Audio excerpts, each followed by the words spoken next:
Hello दोस्तों, अगर आप 1,20,000 कच्चे पक्के वाली लिस्ट में हो तो जी हाँ दोस्तों, बहुत बड़ा धमाका। जी हाँ दोस्तों, नया मोड़ सभी कच्चे पक्के दिसंबर। आज है 23/12/2024। उसके अलावा अगर आपको सीईटी का इंतजार है या कच्चे पक्के में आना चाहते हो या CPL grid panchayat local operator हो या किसी भी प्रकार की आउटसोर्सिंग पॉलिसी पार्ट 1 पार्ट 2 या डो based DC rate part time या अन्य किसी भी प्रकार से ठेकेदारी प्रथा पर लगे हुए हो तो फटाफट से चैनल को सब्सक्राइब कर लीजिए। आज 13/12/2024 की जितनी जरूरी अपडेट है मैं आपको दिखाने वाला हूं।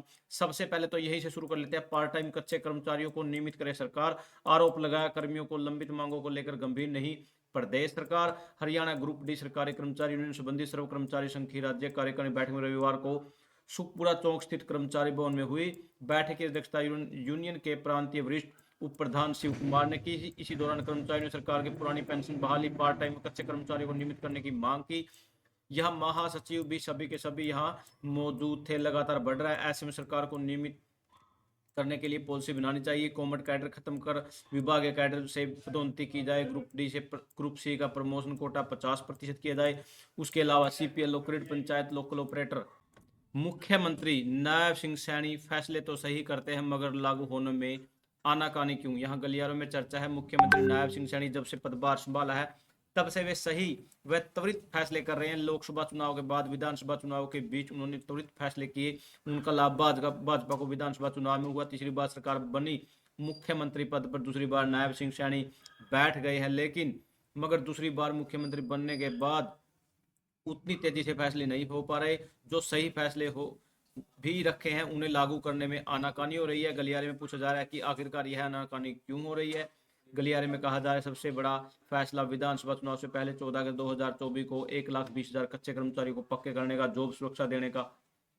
यहाँ कानून लोग लागू हुआ 4.25 महीने बीत चुके हैं मगर विभागों की एस्टेब्लिशमेंट ब्रांच में बैठे बाबू क्यों अड़चन पैदा कर रहे हैं? कहीं ना कहीं एक चिंता का विषय है। लाखों युवा कब तक सीईटी के लिए तड़पते रहेंगे? यहाँ गलियारे में चर्चा है कि कितना लंबा समय हो चुका है। 2020 के बाद 21, 22, 23, 24, अब 25 ही आने को है, लेकिन एक बार ही सीईटी हुआ अभी तक, और वो भी बहुत उधेड़ बुन के बाद, बहुत ज़्यादा अड़चनों के बाद। लेकिन अब लगातार ये कवायद लगाई जा रही है कि जो अधिकतम 10 गुना तक करने पर विचार कर रही है, मगर यह संशोधन अटका पड़ा है। यहाँ कहीं ना कहीं चर्चा का विषय बना हुआ है। यहाँ पर क्या बोल दिया गया है देख लेते हैं। यहाँ पर मुख्यमंत्री नायब सिंह सैनी का दरबार आखिर सज क्यों नहीं पा रहा? मुख्यमंत्री नायब सिंह सैनी के दौरे और खुले दरबार चारों तरफ दिखाई दे रहे हैं। यहाँ हरियाणा मंत्रिमंडल की बैठक 28 को बड़े फैसलों पर लग सकती है मोहर। साल के अंतिम दिनों में हरियाणा मंत्री समूह की अहम बैठक 28 दिसंबर को होनी है, अर्थात शनिवार को 11 बजे। यहाँ पर क्या क्या फैसले हो सकते हैं?